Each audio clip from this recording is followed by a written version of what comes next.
Hi guys, welcome to Pakistani science reaction में। उम्मीद करता हूं आप सब खैरियत से होंगे, जहां होंगे खुश होंगे, आबाद। मेरा नाम जाद है। मेरा नाम यार नजीब। भारत ने अपने गोल्ड रिजर्व में रातों रात अनगिनत बढ़ोतरी करके चाइना को छोड़ दिया पीछे, पूरी दुनिया में अड़का। गोल्ड रिजर्व में और चाइना को पीछे छोड़ दिया। चाइना को पीछे छोड़ दिया है क्या भारत कर ने। दिया वो इंडिया अब ने? भाई 2 दिन पहले भारत ने मैन्युफैक्चरिंग में भाई साहब चाइना को पीछे छोड़ा। आप गोल्ड रिजर्व में पीछे छोड़ दिया है। वॉच करते हैं, देखते हैं भाई ये क्या कर दिया भारत ने। तो कौन करते हैं 3 2 1 एंड स्टार्ट। तो दुनिया के बैंड बाजे में इस बार न सिर्फ भारत की कूटनीति का डंका बज रहा है, बल्कि अब तो इस बात का भी डंका बजना शुरू हो गया है कि जिस काम को करने में चीन ने पूरे 28 साल लगा दिए, भारत ने मात्र 8 साल में ही उसे कर दिखाया है। यकीन मानिए दोस्तों, ये डंका बज रहा है भारत के गोल्ड रिजर्व और फॉरेक्स रिजर्व को लेकर, क्योंकि भारत ने दुनिया से छिपे छिपाए अपने शतरंज की असली चाल चलते हुए इतना ज्यादा सोना इकट्ठा कर लिया है कि न सिर्फ दुनिया के टॉप 10 गोल्ड होल्डिंग में भारत की एंट्री हो चुकी है, बल्कि अब तो भारत दुनिया का 7वां सबसे बड़ा गोल्ड होल्डिंग वाला देश बन गया है। और दोस्तों, ये कोई किस्सा नहीं है, बल्कि आरबीआई की ऑफिशियल रिपोर्ट ये बात कह रही है। और इतना ही नहीं, बल्कि भारत का विदेशी मुद्रा भंडार यानी कि फॉरेक्स रिजर्व ने पिछले हफ्ते में जो बढ़ोतरी हासिल की है, उससे तो पाकिस्तान पूरी तरह से बौखला गया है और यह कह रहा है कि किसी के पास इतने पैसे होते ही नहीं, भारत झूठ बोल रहा है। तो चलिए, पूरी डेवलपमेंट क्या है और इसके पीछे की सच्चाई क्या है, ये सारी जानकारियां इस वीडियो में आसान शब्दों में समझते हैं। लेकिन आगे बढ़ने से पहले इस वीडियो को एक लाइक करके चैनल को सब्सक्राइब जरूर कर लीजिए, क्योंकि आपके लिए तो 1 सेकंड का काम है, लेकिन इससे हमारी काफी बड़ी मदद होती है। देखिए, अभी भी हमें यह कहने में संकोच नहीं करना चाहिए कि इस समय भी जब दुनिया शांति का दावा कर रही है, तब भी वैश्विक हलचल पूरी तरह से समाप्त नहीं हुई है। क्योंकि पहली बात तो भारत और पाकिस्तान के बीच का मुद्दा अभी तक पूरी तरीके से शांत नहीं हुआ है, और ना ही चीन का आक्रामक रवैया ढीला पड़ता हुआ दिखाई दे रहा है। यहां तक कि रूस और यूक्रेन के बीच का युद्ध, जो थोड़ा बहुत शांति की ओर जा रहा था पिछले दिनों, जिस तरीके से यूक्रेन ने सीक्रेट मिशन को अंजाम देते हुए अपने ड्रोन से रूस के घातक बम वर्षक विमानों को निशाना बनाया, उससे रूस भी यूक्रेन के खिलाफ जवाब देने के लिए तैयार है, जिससे वैश्विक मार्केट की स्थितियां एक बार फिर से बिगड़ सकती हैं। और देखा जाए तो इतिहास इस बात का गवाह है कि जब 2 देशों के बीच चल रही टेंशन और युद्ध बढ़ता जाता है, तो इसका परिणाम हमेशा ही घातक होता है, जिसका असर दुनिया भर के सभी देशों पर पड़ता है। फिर चाहे कोई देश युद्ध में शामिल हो या फिर बिल्कुल ही शामिल न हो, ऐसे में केवल 2 ही चीज काम आती है, जिसमें पहला है विदेशी मुद्रा भंडार, जैसे कि डॉलर, यूरो, पौंड और युआन जैसी अन्य फॉरेन करेंसी, जिसकी वैल्यू युद्ध की परिस्थितियों में भी उतना ज्यादा नहीं घटती, बल्कि थोड़ा बहुत ही असर देखने को मिलता है। इसके अलावा कीमत घटने के बजाय जो सबसे ज्यादा महंगा होता है, वह है सोना। जी हाँ दोस्तों, यकीन मानिए, दुनिया तबाह हो जाए और लगातार हमले होते रहे, लेकिन ऐसे में अगर कोई चीज महंगी होगी तो केवल एक ही चीज है, जो है सोना। और युद्ध के समय सोने की वैल्यू इतनी ज्यादा बढ़ जाती है कि कोई भी देश सोने के बदले किसी को कुछ भी देने को तैयार हो जाता है। यहाँ तक कि जब भीषण युद्ध होता है तो कई देश dollar, euro, Pond's and yuan जैसी विदेशी करेंसीज को लेने से मना कर देते हैं, लेकिन सोना को लेने से कोई मना नहीं करता, बल्कि इसकी खरीदारी और ज्यादा बढ़ जाती है, जिससे सोने की कीमत आसमान छूने लगती है। और इसका नमूना भी हम लोग पिछले कई महीनों से देखते आ रहे हैं कि जैसे जैसे कई देशों के बीच तनाव बढ़ रहा है और युद्ध के हालात बन रहे हैं, ऐसे में सोने की कीमत लगातार बढ़ती जा रही है और घटने का नाम ही नहीं ले रही है, क्योंकि बड़े बड़े इन्वेस्टर ने बड़ी बड़ी कंपनियों से पैसा निकालना शुरू कर दिया और सभी लोग पैसे को लगा रहे हैं सोने को खरीदने में। लेकिन इसी बीच जो सबसे खास और अहम बात देखी जा रही है, वह है भारत की आरबीआई को लेकर। आरबीआई सोने के पीछे इस कदर जुट चुका है कि मानो भारत की सेंट्रल बैंक दोबारा से भारत को सोने की चिड़िया बनाना चाहती हो।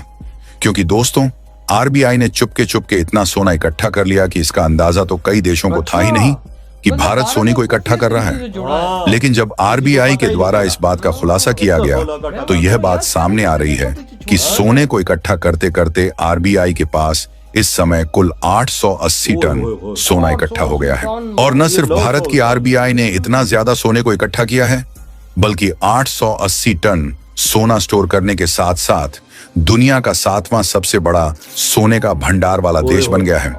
आपको बता दें कि ज्यादा दिन पहले नहीं बल्कि पिछले साल 2024 में ही यह बात देखी जाती थी कि भारत गोल्ड होल्डिंग के मामले में कहां है, तो भारत गोल्ड होल्डिंग लिस्ट में 9वें नंबर पर देखने को मिलता था।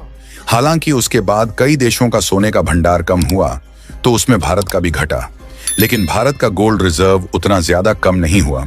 इसलिए भारत जो गोल्ड होल्डिंग के मामले में 9वां देश था, उसके बाद भारत की पोजीशन 8वें नंबर पर आ गई। उसके बाद से भी इस तरीके से वैश्विक उथल पुथल चल रही थी। इसीलिए भारत ने अपनी गोल्ड होल्डिंग को तेजी के साथ बढ़ा तो रहा ही था, लेकिन इंतजार था कि भारत 7वां सबसे बड़ा देश कब बनेगा। लेकिन अब रिपोर्ट में बताया जा रहा है कि भारत का गोल्ड रिजर्व भी करीब 880 टन पहुंच चुका है और इसी के साथ साथ भारत दुनिया का 7वां सबसे बड़ा गोल्ड होल्डिंग करने वाला देश बन गया है। और आरबीआई के द्वारा जारी किया गया यही वह गोल्ड होल्डिंग का आंकड़ा है जो कि चीन, पाकिस्तान, यहां तक कि कई पश्चिमी देशों को भी बार बार सोचने पर मजबूर कर रहा है कि जो भारत कुछ दशकों पहले अंग्रेजों का गुलाम था, वहीं भारत आखिरकार इतनी तेजी से डेवलपमेंट कैसे कर रहा है। और आपको जानकर खुशी होगी कि भारत की आरबीआई ने यह रणनीति 2025 की शुरुआत से ही तेजी के साथ अप्लाई करना शुरू कर दिया था और इस साल की शुरुआत के ही कुछ महीनों में करीब 57.5 टन सोने को खरीदकर पिछले 7 साल के रिकॉर्ड को तोड़ दिया, जो कि पिछले 7 सालों में आरबीआई के द्वारा दूसरी सबसे बड़ी सोने की खरीद थी। यानी कि फिलहाल भारत के पास करीब 880 टन सोना इकट्ठा हो गया है। तो इससे भारत एक नए मोर्चे पर बड़ा खेल खेल सकता है, क्योंकि कभी कभी होता यह है कि अमेरिका और यूरोप जैसे देश अपने डॉलर और यूरो करेंसी में व्यापार करने के लिए कई देशों पर प्रतिबंध लगा देते हैं। जैसे कि हम लोगों ने रसिया यूक्रेन युद्ध के दौरान देखा कि अमेरिका ने अब तक रूस के ऊपर डॉलर में ट्रेड करने के लिए सैंक्शन लगाया हुआ है, जिससे कि रूस इस समय डॉलर में लेन देन नहीं कर पाता।